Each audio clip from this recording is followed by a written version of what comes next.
నమస్కారం. యాదవ్ విజన్ తెలుగు ప్రేక్షకులందరికీ స్వాగతం. బాపట్ల జిల్లా రేపల్లె నియోజకవర్గంలోని నిజాంపట్నం మండలంలో ఓ నిరుపేద యాదవోత్తర కుటుంబానికి చెందిన మహిళ ఆమె కుమారుపై దాడి జరిగిందనే ఆరోపణలు తీవ్ర చర్చకు దారితీశాయి.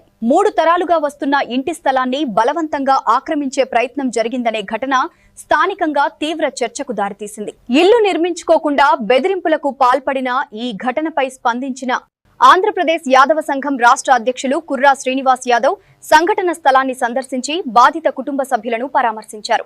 వారికి ధైర్యం చెబుతూ పూర్తి స్థాయిలో న్యాయం జరిగే వరకు ఆంధ్రప్రదేశ్ యాదవ సంఘం అండగా ఉంటుందని భరోసా ఇచ్చారు.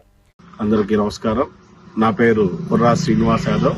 నేను ఆంధ్రప్రదేశ్ యాదవ సంఘం రాష్ట్ర అధ్యక్షుడిని.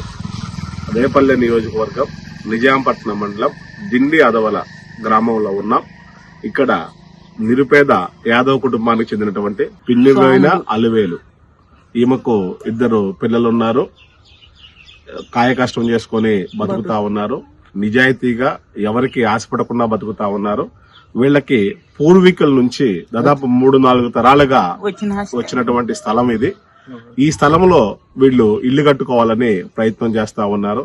కానీ చుట్టుపక్కల ఇక్కడ ఉన్నటువంటి వేరే సామాజిక వర్గానికి చెందినటువంటి వ్యక్తులు ఇక్కడ ఇల్లు కట్టనీయం, స్థలం మీదే అయినప్పుడు కూడా మాకే ఇచ్చేయాలా, మేము ఎంత ఇస్తే అంత తీసుకోవాలా అని వీళ్ళని దౌర్జన్యం చేయటం, ఈ స్థలంలోకి రానీయకపోవటం దురదృష్టకరమైనటువంటి అంశం.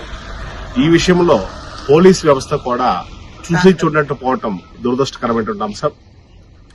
యాదవుల జోలికి వస్తే, యాదవుల ఆస్తులను కబ్జా చేయాలని చూస్తే ఖచ్చితంగా రాష్ట్ర వ్యాప్త ఉద్యమంగా మారుతుందని బలంగా హెచ్చరిస్తా ఉన్నాం.